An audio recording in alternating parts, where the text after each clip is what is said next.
आउ गोटे नुआ वीडियो को आपण समस्त को स्वागत।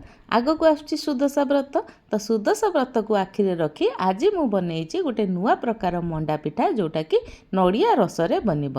ताहले चलतु स्टार्ट करवा। मंडा पिठा बनैबा पई प्रथमे आमे किछि घरोई अरुआ चाउल को भल भाबरे धोईकी परिष्कार करी 4 रु 5 घंटा पर्यंत भेदिबा पई छाड़ी दबा। एठी देखंतु हमर चाउल भल भाबरे भेदी जाईची। एबे जिबा आमे मंडा पिठा पई पूरा प्रस्तुत करबा।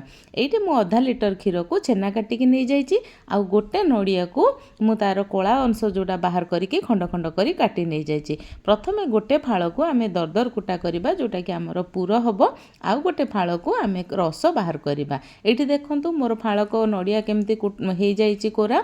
एबे जिबा आमे कड़ाई रे किछि गुड़ पकेइबा। गुड़ टिके मेल्ट हे गले सेथिरे आमे जो नड़िया को कुरेकी रखिथिले से नड़िया कोरा को पकेइबा। गुड़ रे नड़िया कोरा टिके भाजी हे गला परे आमे जो छेना काटिकी रखिथिले से छेना को पकेइबा। एठी देखंतु मु जो छेना काटिकी रखिथिली से छेना को पकेइ देली। नड़िया को एवं छेना को भल भाबरे भाजी दबा जेमिति कि तार रस गुडा को मरि जिवो, गुड़ रस मरि जिवो।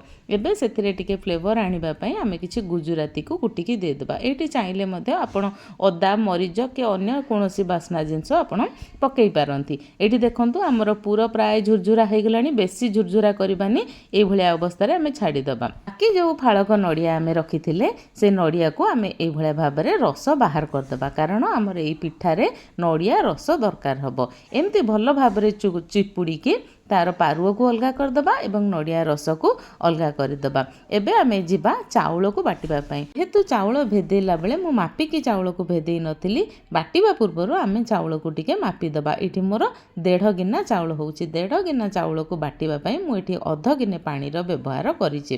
तापरे आमे गोटे जंतुणी प्रस्तुत करबा। जंतुणी प्रस्तुत करबा पई आमे गोटे कड़ाई बसेई ता धरे जेतिकी चाउल नेइथिले सेतिकी पानी आमे एठी नेबा। मु एठी 1.5 गिना चाउल नेइथिली, 1.5 गिना आमे पानी व्यवहार करबा। आवश्यक मुताबिक लूण पकई दबा एवं गोटे चामच जेतिकी हबो मु एठी गुआ घिओ पकईछि। गुआ घिओ पकेइबा द्वारा जंतुणीटी चिकण हेइथाय एवं गुआ घिओर गोटे बढ़िया बास्ना हेइथाय। पानी टिके फुटी आसिले आमे गोटे हाथ रे एमती खड़िका को धरिथिबा, गोटे हाथ रे चाउलर घोल को ढाळुथबा। एमती धीरे धीरे धीरे धीरे गोळेई चलिले चाउल गोटे जंतुणी रे प्रस्तुत हेइ जिवो। एठी देखंतु हमर प्राय जंतुणी रेडी हे गलानी।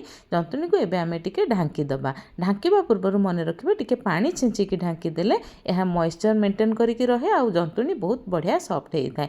एठी देखंतु हमर जंतुणी प्राय तो रेडी हे गलानी। एबे आमे हाथ रे भलो भाबरे जंतुणी को चकटी नबा एवं मंडा करिबा पई आमे जंतुणी को छोट छोट गुळा आकार रे बनै दबा। एठी देखंतु मु बेसी बड़ गुळा करिनी, छोट छोट गुळा करूची, कारण ए जो पिठाटी आमे बनेबा छोट छोट मंडा कले बहुत सुंदर लागिथाय। देखिबा को भी भलो लागिथाय, खाइबा को भी मध्ये भलो लागिथाय। एवं यार दाना को टिके पतला करबे। यूजुअली मंडार दाना टिके मोटा हेइथाय, किंतु ए जो पिठाटार दाना आपण जेते पतला करिवे सेते भलो हबो।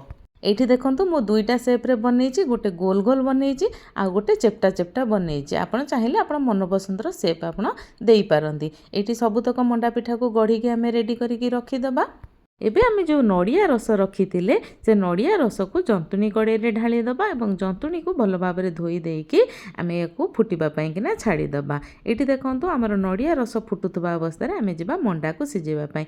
मंडा सिजेबा पई मु एठी गोटे बासन रे पानी को भल भाबरे फुटेई नेछि। एई भलिया गोटे जाली माध्यम रे मु सबले मंडा को सिजाए। आपण चाहिले मध्ये इटिल छांच बा स्टीमर रो व्यवहार करि पारंती। एठी देखंतु हमर मंडा प्राय तो सिजी गलानी। एई भलिया आमे सबुतक मंडा को सिजेइकी रखि दबा। एठी देखंतु हमर नड़िया रस प्राय तो ठीक हे आसिलानी एवं नड़िया रस कमी आसिलानी। एबे आमे ता देरे टिके गुजराती आउ टिके चीनी पकेइ दबा। एठी आपण माने चाहिले चीनी बदल रे गुड़र मध्ये व्यवहार करि पारंती। एहाकु भलो भाबरे गोळेई नबा।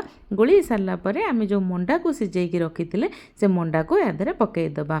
मंडा पकेइ सारी आमे किछि काजू को एमती दरकुटा करिकि ता देरे पकेइकी भलो भाबरे गोळेई नबा। एठी हमर बनी गला नड़िया रस दिया मंडा पिठा। देखिले तो केते सहज उपाय रे हमर सुंदर सुंदर मंडा पिठा बनी गला। आगो को सुदशा व्रत आसुची आ मां को पई जदि किछि नुआ बनेया पई चाहुचंती ताले निश्चिंत रूपे मंडा पिठा को ट्राई करंतु। देखिबे बहुत सुंदर लागिवो। आपण मानको जदि चैनल भलो लागुची बा किछि नुआ सिखिबा पई पाउचंती ताले निश्चिंत रूपे लाइक शेयर सब्सक्राइब करि देबे। खांतु खुआंतु भलरे रुहंतु। जय जगन्नाथ।